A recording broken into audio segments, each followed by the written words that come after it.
시간에도 하나님이 예배하러 오신 여러분들을 기뻐하시고 우리의 모든 예배를 받으시며 오늘도 은혜 주시기를 축복합니다. 여러분, 신앙생활의 기준은 하나님의 뜻에 나를 맞추어 나가는 것이어야만 합니다. 그렇지 않고 내 마음대로 하나님의 말씀을 뺐다가 더했다가 그렇게 신앙생활을 하면 그 가짜 신앙이 되어버립니다. 요한계시록이 장래에 어떤 일들이 일어나고 세상의 종말이 어떻게 될 것인지를 우리에게 가르쳐 주지만은 그것을 가르쳐주는 목적이 우리가 바른 신앙생활을 하도록 하기 위해서입니다. 그래서 요한계시록 마지막 장 22장 18절 19절에서 내가 이 책의 예언의 말씀을 듣는 각인에게 증거하노니 만일 누구든지 이것들 외에 더하면 하나님이 이 책에 기록된 재앙들을 그에게 더하실 터이요 만일 누구든지 이 책의 예언의 말씀에서 제하여 버리면 하나님이 이 책에 기록된 생명나무와 및 거룩한 성에 참여함을 제하여 버리시리라. 그러니까 하나님께서 마지막에 우리를 심판하시는 그 심판의 기준, 우리의 신앙을 판별하는 기준은 하나님의 말씀입니다. 그래서 하나님의 말씀이 모자라고 부족하다고 해서 하나님 말씀 외에 무언가 다른 것을 더 보태서 가르치거나 믿으려고 하면은 오히려 하나님은 이 성경책에 기록된 재앙들이 그에게 더해질 것이다 라는 말씀을 하셨습니다. 또 하나님의 말씀이 내 마음에 들지 않는다고 이것도 빼고 저것도 빼고 빼버리면 하나님이 책에 기록된 생명나무와 및 거룩한 성에 참여하는 그러한 것을 다 없애버리시겠다. 천국 못 가게 하겠다는 말씀이시죠. 그러니까 요한계시록이 우리에게 결론적으로 말하고 있는 내용이 그것입니다. 모든 세상의 일들이 하나님의 뜻과 하나님의 말씀대로 되어지니 너희들은 하나님의 말씀을 그대로 받아 그대로 신앙생활을 하라라고 하는 것입니다. 그러니까 창세기 1장 1절부터 요한계시록 22장 21절까지 기록된 모든 말씀을 우리는 다 하나님의 말씀으로 받아 믿어야 합니다. 서로 그 말씀들이 내 귀에 거슬리고 내 마음에 들지 않는 말씀이라도 우리가 아멘할 수 있어야만 그게 참 믿음이라고 할 수 있는 것이죠. 지금 예수님께서 일곱째 인을 떼시고 그 일곱째 인을 떼실 때에 발생하는 일곱 나팔의 재앙 중에서 여섯 번째 나팔을 불 때 일어나는 일들에 관한 말씀이 지금 계속 기록이 되어져 있습니다. 오늘 우리가 읽은 본문 1절, 2절을 보면 지팡이 같은 갈대를 주어서 하나님의 성전과 제단과 그 안에 경배하는 자들을 측량하라 그렇게 말씀을 하고 있습니다. 그러면서 성전 마당은 청량하지 말고 내버려 두면 이방인들이 와서 그 마당을 짓밟게 될 것인데 42달 동안 짓밟으리라 라는 말씀을 하셨습니다. 이 요한에게 지팡이 같은 갈대를 주셨는데 이것은 길이를 재는 자로 사용하라고 주신 것입니다. 그러니까 지금 성전과 제단과 그 안에 경배하는 신자들, 예배드리는 자들을 하나님이 다 재어 보신다는 것입니다. 성전 건물을 측량한다, 제단을 측량한다 그러면은 성전의 길이를 측량하겠구나. 길이가 얼마인지 아마 그런 것을 측량하겠죠. 그것도 성전을 어떻게 지었느냐, 지 마음대로 지었느냐 아니면은 하나님이 원하시는 대로 지었느냐, 그것을 측량합니다. 여러분, 우리가 건물을 하나 지을 때에도 정부의 건축을 하겠습니다. 신고를 하고 설계 도면을 넣게 되어집니다. 이대로 짓겠습니다.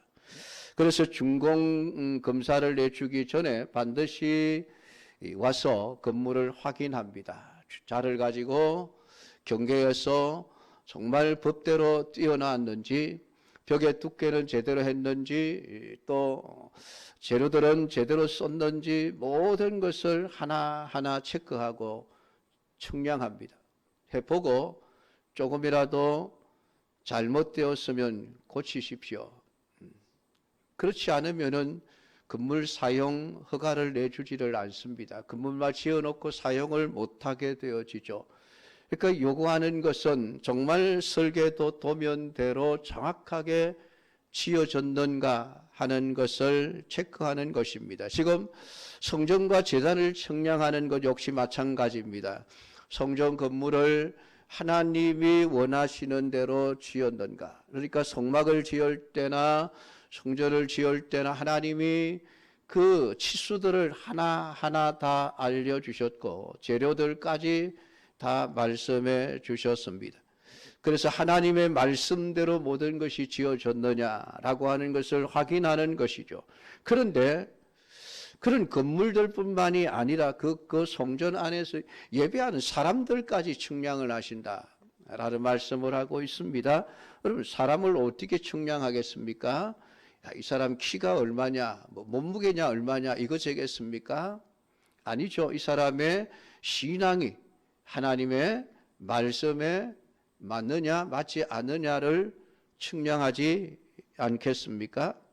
그러니까 오늘 이 본문의 말씀은 이미 10장 8절부터 11절까지 천사의 손에 있는 작은 책을 요한이 받아 먹었을 때에 입에서는 달지만은 배에서는 썼다라고 하는 그 말씀과 연관이 되어져 있는 것이죠.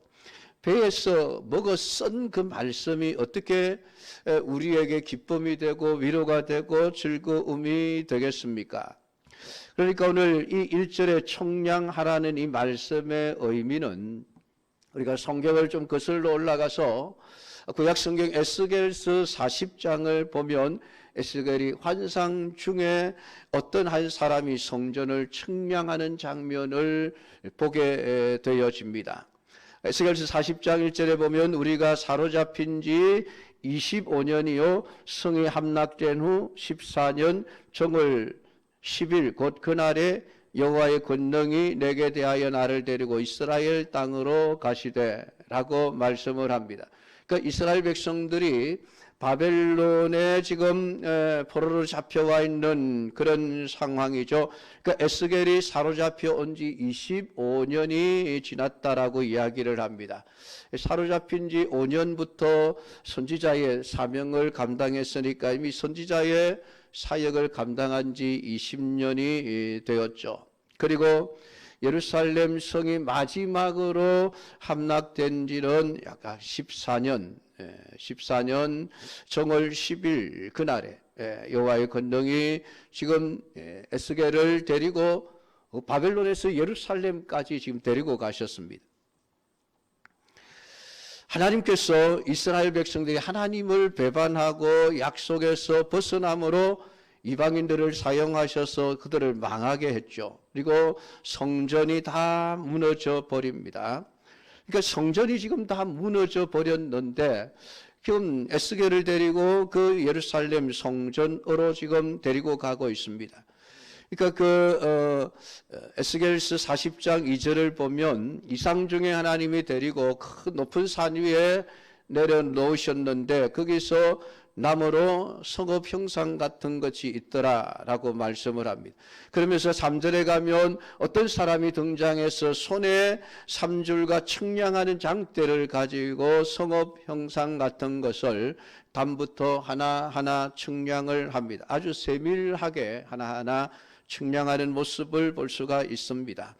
그리고 40장 38절부터 제단에 대한 측량하는 것이 기록이 되어져 있는데 이제 그것을 보면은 결국은 지금 이 에스겔 때에 측량하는 그 측량 역시 성전과 제단에 대한 측량이라고 하는 것을 알 수가 있습니다.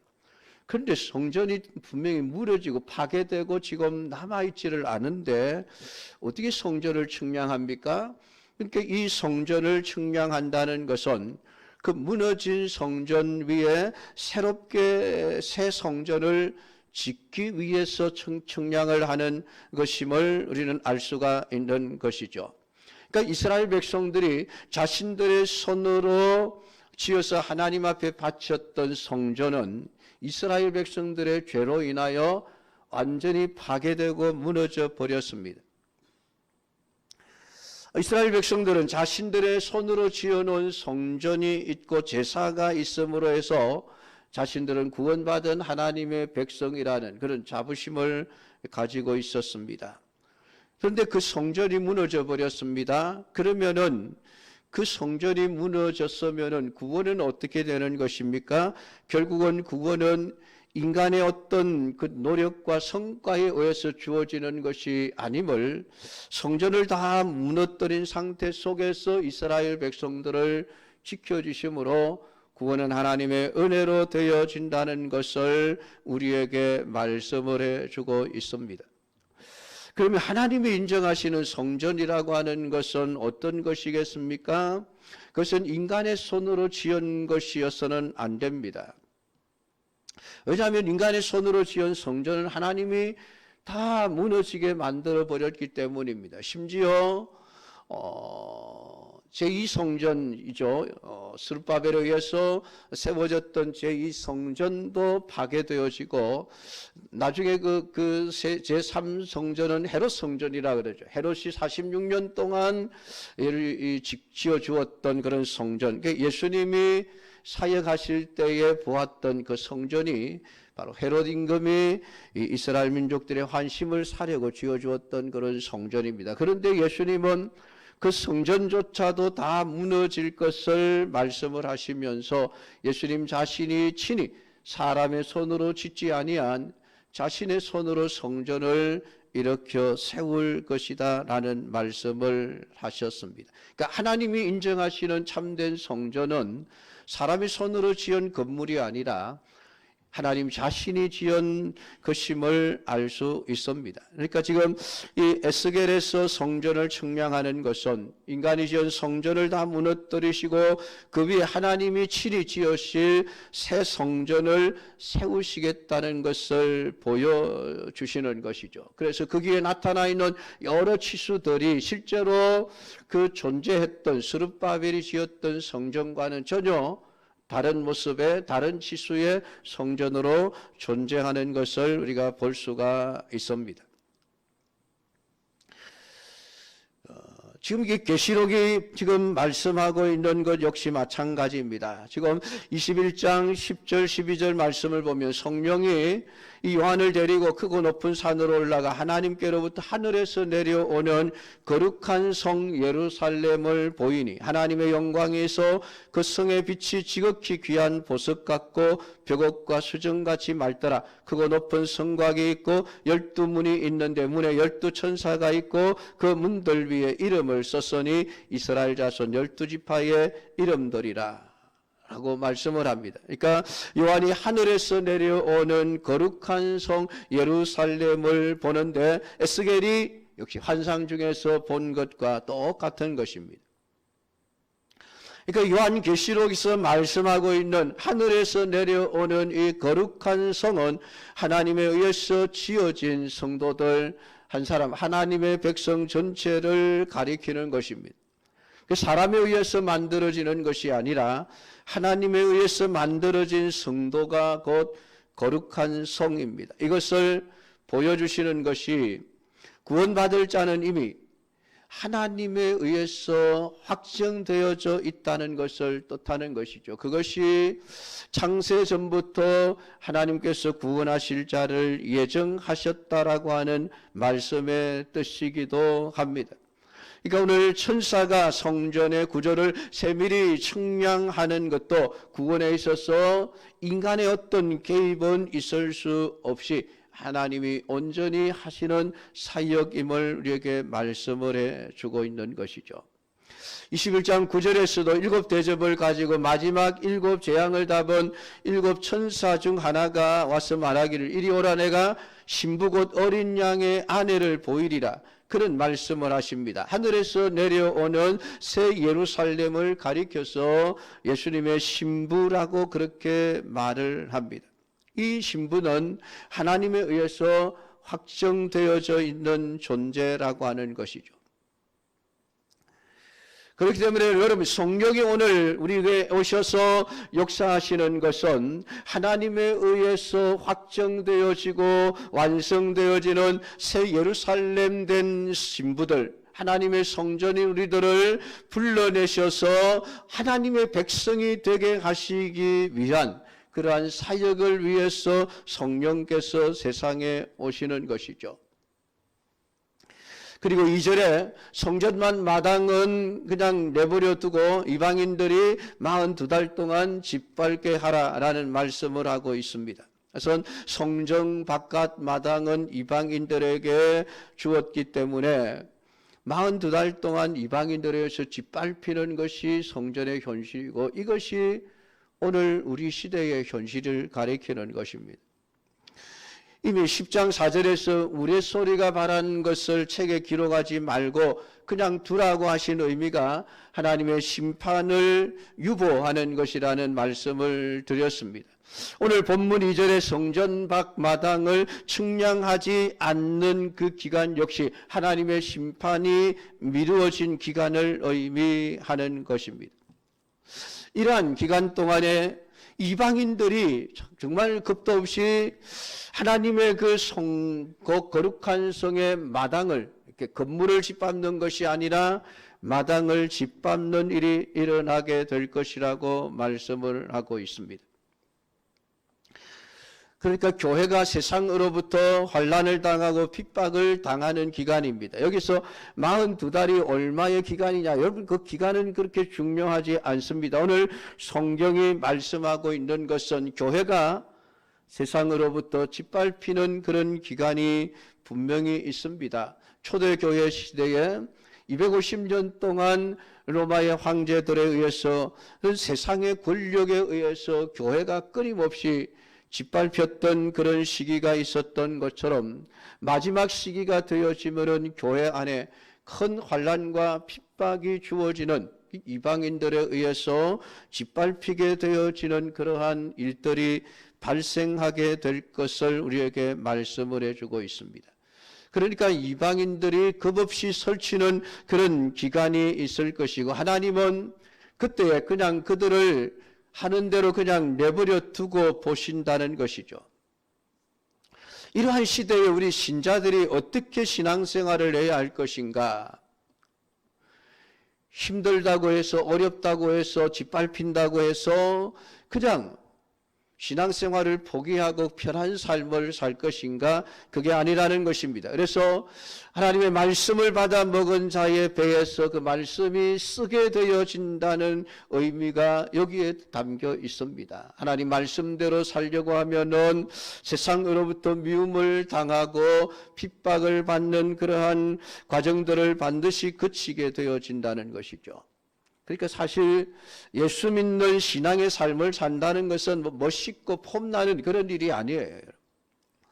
날이 갈수록 말세가 되어져 갈수록 교회의 현실이라고 하는 것은 전갈이 그 도구로 쏘는 그런 시대고 이방인에 의해서 거룩한 성이 짓밟히는 그런 기간이 있는 시대입니다. 그렇기 때문에 여러분 다니엘의 세 친구처럼 하나님의 말씀대로 살려고 하니까 이방인들이 끊임없이 밟으려고 하죠. 그러나 결국은 그들의 짓밟음은 마당만 밟을 뿐이지 건물을 밟을 수는 없습니다. 왜냐하면 하나님이 지으신 성전이기 때문에 그렇습니다. 그러니까 다니엘 역시 그 환상을 통해서 한때 두때 반때라고 하는 그 기간 동안 짓밟히는 그러한 기간에 대해서 말씀을 했습니다. 그것은 다니엘과 세 친구 역시 하나님 말씀대로 살려고 할 때 세상으로부터 미움을 받고 그래서 사자굴에도 던져지고 불뭇불 속에도 던져지고 하는 그러한 고통과 아픔에 짓밟히는 시간들이 있었던 것처럼 여러분 우리 신앙생활을 해나가는 모든 과정 속에 반드시 이방인들이 마당을 짓밟는 그런 시기가 있을 것입니다. 그러한 때 우리가 어떻게 신앙생활을 해야 될 것인가? 하나님의 말씀을 붙들고 하나님 말씀에 더하지도 덜하지도 않고 그냥 말씀 그대로만을 믿고 살아가는 신앙의 삶을 통해서 우리가 승리해야 할 것을 말씀해 주고 있는 것이죠. 다니엘처럼 사자굴에 던져 넣으려면 던져 넣어라. 그의 새 친구들처럼 그래 불뭇불 속에 넣으려면 집어넣어라.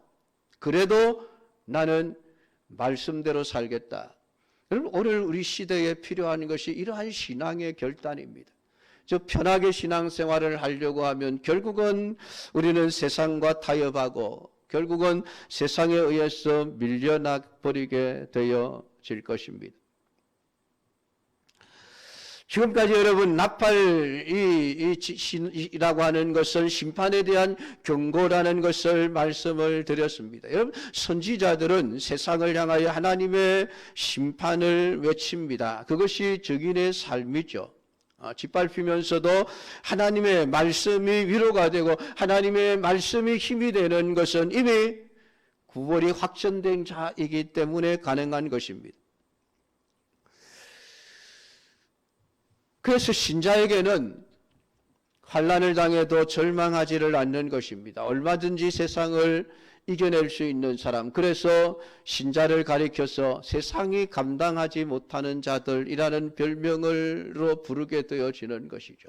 저 사람들은 도저히 안 되겠다, 이래도 안 되고 저래도 안 되고 굴복할 수 없으니까 그냥 우리가 포기하자. 결국은 나중에 세상이 뒤로 물러가게 되어질 것임을 오늘 우리에게 말씀합니다. 그러니까 우리의 상황이 어떠하든 우리의 환경이 어떠하든 날마다 하나님 앞에 하루에 3번씩 기도했던 다니엘처럼 그의 새 친구들처럼 하나님의 말씀을 올바로 지켜 올바른 신앙을 지켜나가야 되겠다. 그것이 우리 믿음의 사람들이 해야 될 일이다라고 하는 것을 우리에게 말씀해 주고 있습니다.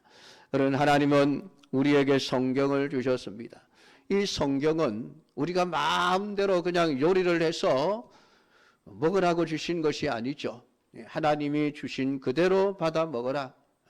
그것이 때로는 달 수도 있고 때로는 그것이 쓸 수도 있지만은 그것이 참된 생명의 길이요 참된 믿음을 지키는 길이니 마지막 주님이 오시는 그 순간까지 하나님의 말씀에 더하지도 빼지도 아니하고 오늘 이방인들에 의해서 환난을 당하고 고통을 당할지라도 결국은 하나님의 말씀만이 진리라고 하는 것을 붙들고 주님의 백성된 자로 살아갈 수 있는 우리 모든 성도들이 다 될 수 있기를 주님의 이름으로 축복합니다.